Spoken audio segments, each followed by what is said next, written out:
given that there's a lot of stress this year, there are shortages, there are workforce shortages, you want to be the person who's putting a smile on someone's face and not the one they go home and complain about at the end of the day. I know the TSA can speak to that also specifically. But with that in mind, I think we can turn it over to Jessica from the TSA. Yeah? Thank you. Hi, good morning. Good morning. Hi, good morning. My name is Jessica Mayle, M-A-Y-L-E. I'm the Public Affairs Specialist for TSA's Great Lakes region. Just here today to provide some tips for travelers. As Jim mentioned, we're expecting a lot of activity near pre-pandemic levels here at Cleveland Hopkins. COVID-19, go home immediately and self-quarantine for 14 days from time of exposure. If you develop fever, cough, or shortness of breath, isolate yourself from others. Most people can recover at home, but if you struggle breathing or worry about symptoms, contact a healthcare provider. Call before going to the doctor's office or emergency room. For additional information, visit coronavirus.ohio.gov. Okay, so we know a lot of people who are traveling this week maybe have not traveled that much or at all since the beginning of the pandemic. So just reminding them of some of that TSA etiquette to make the screening process as easy as possible when you get through. First of all, don't forget your mask. I always recommend bring an extra mask or two in case you sneeze or the ear loop breaks. You don't want to be caught without it. You need to have your mask on the entire experience from when you walk in the airport, through the TSA checkpoint, all the way to your gate and on your flight. And then pack smart. Leave those prohibited items at home. That is really what slows the line down when an alarm is triggered and an officer needs to go through your bag and find out what item is included that shouldn't be there. We did bring an assortment today. I'm happy to talk through these, but you know what we see most are these oversized liquids, gels, and aerosols. Just anything bigger than 3.4 ounces, it needs to go in your checked bag. And when an officer finds this, you have the option. Most people abandon it at the checkpoint. You can always go back and put it in your checked bag or put it in your car. But I think most people abandon their items, and of course it's really frustrating. These are expensive. People don't want to waste that money, so just don't bring them in your carry-on. And then of course some of the more extreme prohibited items, these are the weapons that we have found at the checkpoint.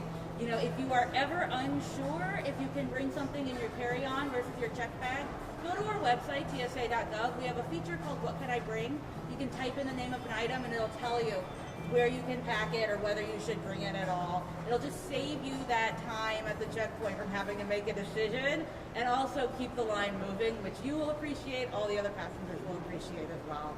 So I'll hold it there and we'll turn it over to the next speaker and then there'll be time for questions too at the end. Thank you, Jessica. I'm Robert Kennedy, K-E-N-N-E-D-Y. I'm the Director of Airports for the City of Cleveland.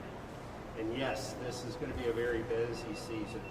In fact, our forecast is ahead of 2019 levels, which was a record year for us.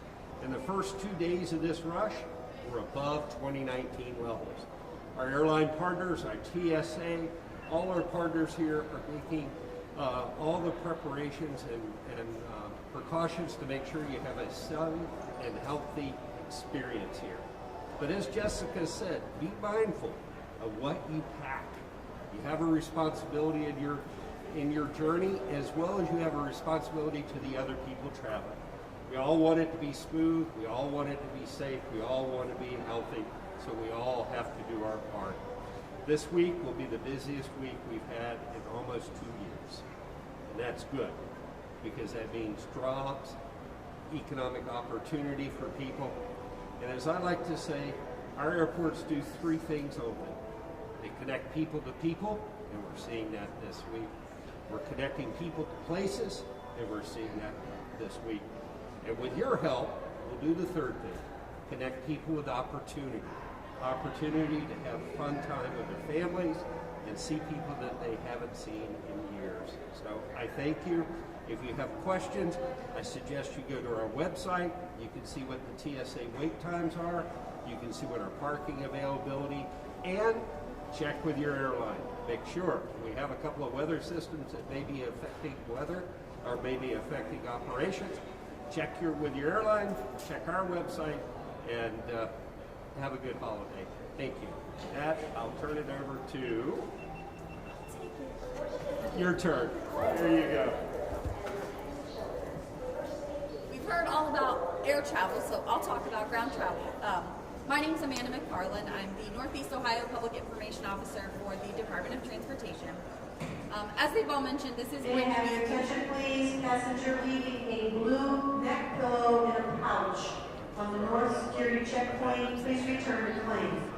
Passenger leaving their blue neck pillow in a pouch on the north security checkpoint, please return to plane. All right, yeah. So as Jim mentioned, there's going to be busier roads, busier air travel. If you're going to be traveling by road, at ODOT, one of our best advices is to check our website, ogo.com.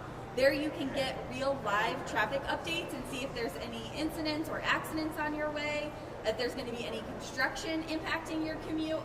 We do our best to pull back as many barrels as possible as we head into the winter season for multiple reasons, travel being one of them. And there are a few areas where you're still going to see a lot of orange barrels, mainly in the Akron area, I-77, I-76. There's a big traffic change coming up there. So if you'll be traveling in Akron, Wash your hands frequently with warm soapy water for 20 seconds. Cover your cough or sneeze and avoid touching your eyes, nose, and mouth. Maintain a 6-foot distance from others. Stay away from people who are ill. And disinfect frequently touched surfaces in your living space every day.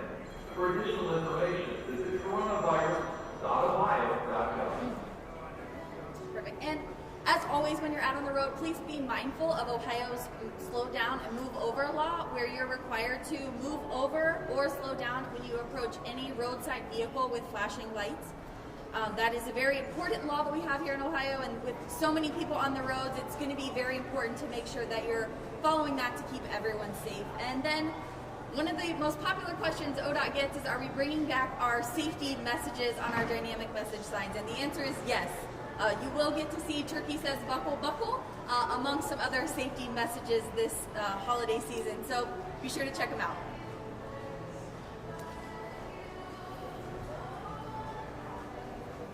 Questions? Good, no questions. I do have a question just around the staffing. I don't know if it's for TSA maybe. Just as we get this holiday rush, can you just talk about staffing at the checkpoints and how you think things will be as we move forward? And I apologize if I missed that. I can't quite hear. Yeah, so the question was about staffing. What I can say is that TSA works closely with our airport, our airline partners, to project the number of passengers who are going to come through. Obviously, we're looking at a time of elevated travel volumes this week. We know that. We know when the people are coming. And so we're staffed appropriately. We're not anticipating any disruptions this week. That's not to say there couldn't be very busy times, of course.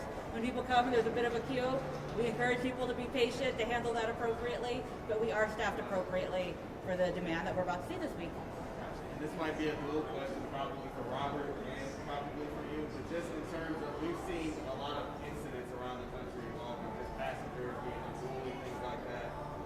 What kind of security measures do you have in place? What extra message do you have for people? Just being patient as we do have more people. Yeah, absolutely. I'll speak on that first. And then, this trend is very disturbing. I think we've all seen it this year. And TSA is working closely again with our airport, our airline partners, and the FAA. We want people to know that there can be criminal and civil penalties. This is not an issue that we take lightly by any means. And just encouraging people, pack a little kindness, pack a little patience when you come. I know everyone is just trying to get where they're trying to go. We want to get you there safely. And if you come in with the right attitude, give everyone a little space, I think it'll make the experience a lot better for you and for everyone else. So I'll turn it over to you. Thank you, Jess. Just a repeat of that. I mean, be kind. It is the holidays. It's a time for us to be thankful. So let's be thankful that we do have this opportunity to be with our family. However, if our airline partners have an unruly person, we will dispatch police there to address them. I mean, if we're not a safe and secure airport, this is any airport, nothing.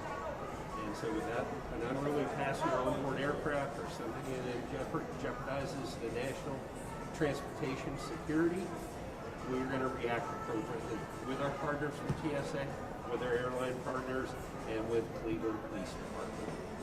Last question for me, this one is probably for you. We're just talking parking. I saw a couple of the parking lots were already full. Just, how do you expect things to go as we progress throughout the week? It's going to be a busy week, as I said. We're already on the first 2 days into the holiday. We're ahead of 2019 levels, and our forecast for this week is to be, at the end of the 10 days, to be above 2019 levels. Check our website. We have finite spaces. Right now there's some out there, but as the weekend goes on, the week goes on, check the wait times on our website.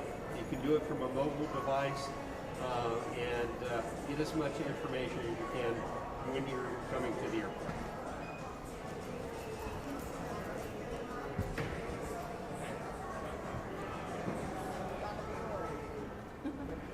Hello, this is Mayor Project.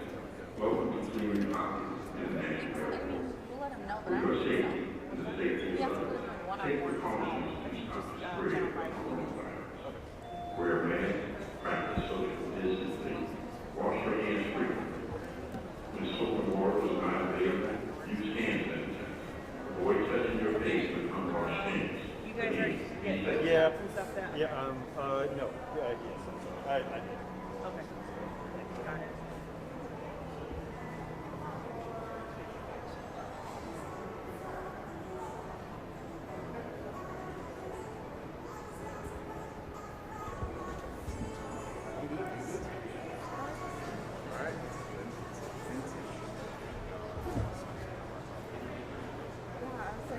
And I'll leave my mic. think they might have had that one. Again, a clear representative, please respond to South Security checkpoint for passenger assistance. I wondered, okay. As I was coming here, I had the same thought, but as I came out, I thought, Basically,